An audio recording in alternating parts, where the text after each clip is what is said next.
ఇంకెన్నాళ్ళు రెంటింట్లో ఉంటాం? సొంత ఇంటి కలను నెరవేర్చుకుందాం. Suman TV biggest property expo October 18, 19 HSCC Novotel Hyderabad. ఇప్పుడే ఫ్రీ ఎంట్రీ కోసం కాల్ చేయండి.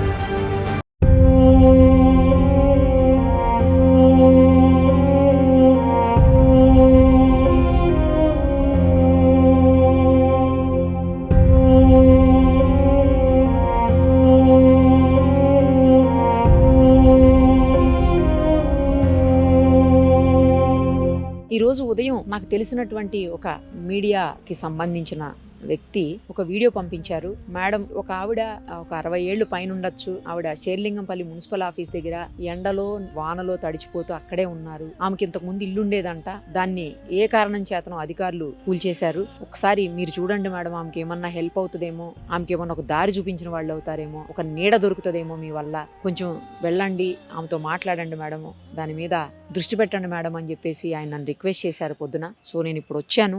అది షేర్లింగంపల్లి మున్సిపల్ ఆఫీసు ప్లేస్. ఇది వచ్చి చూస్తే ఒక పెద్ద ఆవిడ, నిజంగానే రాధమ్మ అంట పేరు, ఇక్కడికి వచ్చాక తెలిసింది. ఆవిడ నిలువ నీడ లేకుండా రోడ్డు మీదకి వచ్చినటువంటి పరిస్థితి. ఇంతకు ముందు ఇల్లు ఉండేది పక్కనే అని చెప్తున్నారు. ఆ ఇల్లు లేక ఇప్పుడు రోడ్డు మీదకి వచ్చారు. సామాన్లని తడిచిపోతున్నాయి. ఆమె కూడా ఎండకి ఎండుతూ వానకి తడుస్తూ చలిలో అలాగే ఇక్కడే పడుకుంటున్నానమ్మా అని చెప్తున్నారు. అసలు ఏం జరిగింది, ఎందుకు ఇలాంటి పరిస్థితి వచ్చింది, ఆమె ఇల్లు ఏమైపోయింది, ఇక్కడ ఎంతకాలంగా ఉంటున్నారు, అవన్నీ కూడా డీటెయిల్డ్ గా ఆమెను అడిగి తెలుసుకుందాం. అమ్మా నమస్కారం. ఏం జరిగింది, ఏడవకండి, ఏం జరిగింది, ఎందుకు మీరు? నన్ను 30 సంవత్సరాలు బట్టి తీసుకొచ్చారు మేడం. పాత ఆఫీస్ కాడ నుంచి తీసుకొచ్చారు. మాకు వంటలు చేయమని చెప్పారు.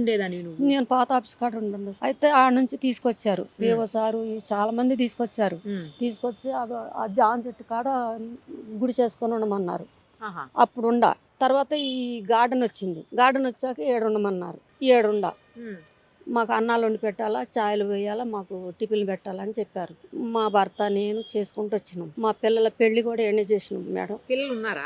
పిల్లలు ఉన్నారు సార్. ఇంకో మేడం అమ్మాయి పెళ్లి కూడా ఎండ చేసిన. కిరాయిలకే ఉన్నారు సార్ మేడం. ఆమె కూడా ఇల్లు రాలేదు. ఇల్లు అయితే పెట్టుకున్నాం, రాలేదు. నాకు ఇల్లు లేదు. వాళ్ళ దగ్గర ఉండటానికి ఇల్లు లేదుగా మేడం. కిరాయి ఇంట్లో ఎన్ని రోజులు ఉండేను, అల్లుడి దగ్గర ఎన్ని రోజులు ఉండేను మేడం. లేరు. అది నా పరిస్థితి. ఏడ ఉండేవాళ్ళం. మంచి చెడు మాకు బాగానే చూశారు. అబద్ధం ఎందుకు ఆడాలా మేడం, మమ్మల్ని మంచిగానే చూశారు. కరువులో కూడా నేను వెళ్ళిపోతాను అని చెప్పిన. ఇంకా చేతగాట్లేదు సార్, నేను వెళ్ళిపోతా పాప దగ్గరికి అంటే, వద్దొద్దు ఉండమ్మా, నువ్వు ఉండాలని, నీ భోజనం బాగుంది, ఇక్కడ ఉండాల్సిందే, వండి పెడతాను. ఇక్కడే వండి పెట్టేదాన్ని. 2 రూములు ఉండే మేడం, నేను వేసుకున్నా. కూలగొట్టారు. ఎందుకు కూలగొట్టారంటే వాళ్ళకి ఏదో క్యాంటీనో ఏదో కడతారంట.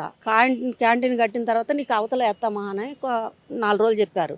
తర్వాత నుంచి ఎవరు రాలేదు. తీసుకొచ్చి సామాన్ ఎడబారేశారు. సగం సామానేమో ఆ రూమ్ లో పడేశారు. సగం బట్టలు ఎడబారేశారు. బట్టలు లేవు, తానం లేదు, ఏం లేదు. ఎట్టుకో 2 రోజులు అయింది.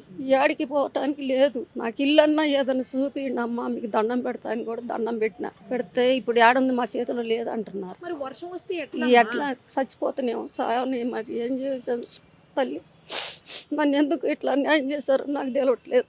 అందరూ కోల కొడుతున్నారు, నీది ఒక లెక్క నాడు అడుగుతున్నారు ఏదైనా గట్టిగా అంటే. ఏం చేశానమ్మా నేను?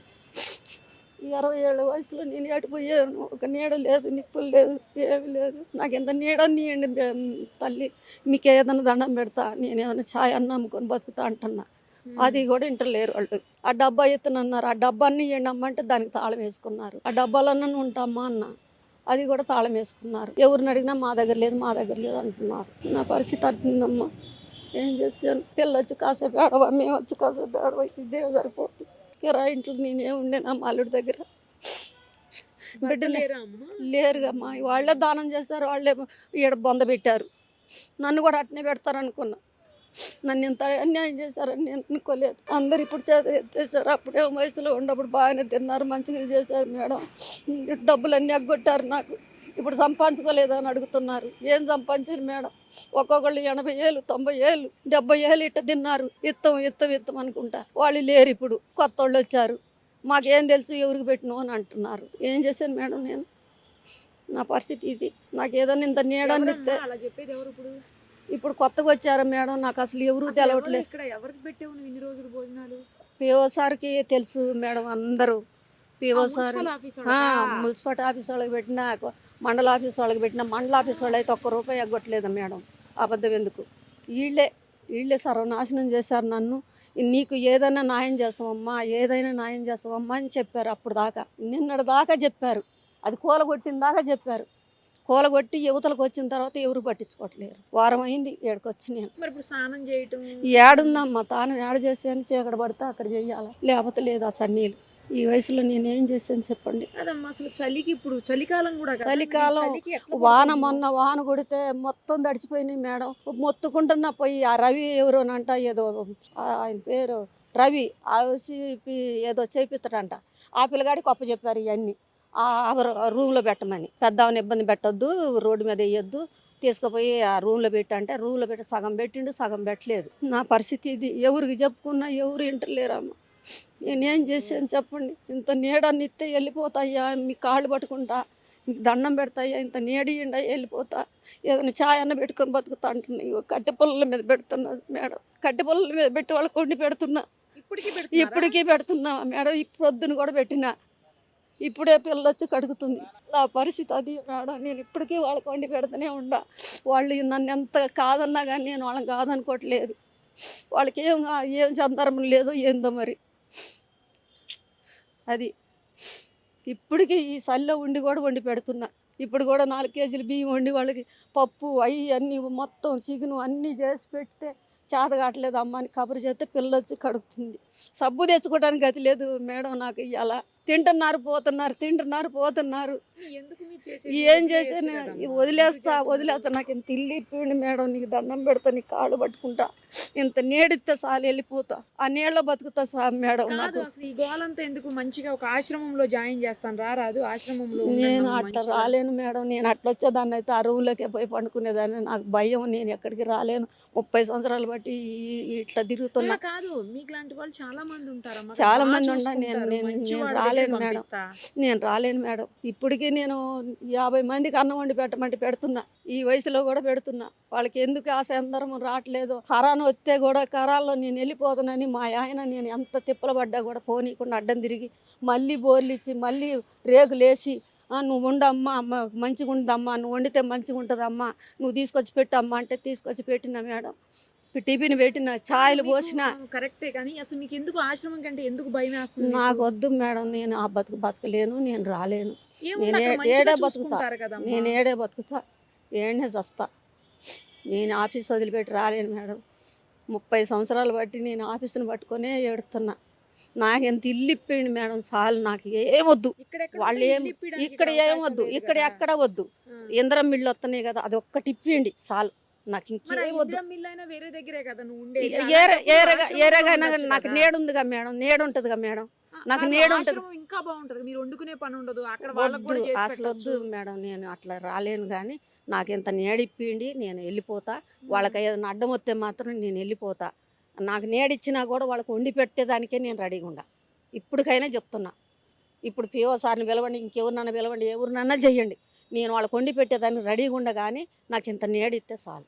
నాకు ఖమ్మం దగ్గర సత్తుపల్లి. 30 ఏళ్ల క్రితం వచ్చేసారు.